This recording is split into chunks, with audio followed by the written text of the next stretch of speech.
மாவட்டத்தில் பெய்து வரக்கூடிய மழையின் காரணமாக 4 தாலுகாக்களில் பள்ளிகளுக்கு மட்டும் இன்று விடுமுறை அறிவிக்கப்பட்டிருக்கிறது. விவரங்களுடைய நிகழ்ச்சி செய்தியாளர் ஐயாசாமி, விவரம் என்ன?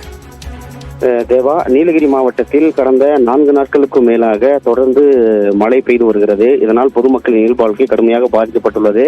இந்த நிலையில் இன்று நீலகிரி மாவட்டத்தில் உள்ள உதகை, குந்தா, பந்தலூர், கூடலூர் உள்ளிட்ட 4 தாலுகாக்களில் உள்ள பள்ளிகளுக்கு மட்டும் விடுமுறை அறிவித்து மாவட்ட ஆட்சியர் லட்சுமி பவ்யா தண்ணீரோ உத்தரவிட்டுள்ளார். குறிப்பாக கடந்த சில நாட்களாகவே நீலகிரி மாவட்டத்தில் இந்த கனமழை என்பது தொடர்ந்து வருவதால் பள்ளிகளுக்கு செல்லும் குழந்தைகள் அதிகாலை நேரத்தில் புறப்பட்டு பள்ளிகளுக்கு செல்லும் போது இந்த மழையால் மிகவும் அவதிக்குள்ளாவார்கள் என்பதால் அவர்களின் நலனை கருத்தில் கொண்டு விடுமுறை அளிக்கப்பட்டு வந்தது. தொடர்ந்து கனமழையின் காரணமாக இன்றும் இந்த நீலகிரி மாவட்டத்தில் உதகை, பந்தலூர், குந்தா, கூடலூர் ஆகிய 4 தாலுகாக்களில் உள்ள பள்ளிகளுக்கு விடுமுறை அளிக்கப்பட்டுள்ளது. தேவா, தகவலுக்கு நன்றி ஐயாசாமி.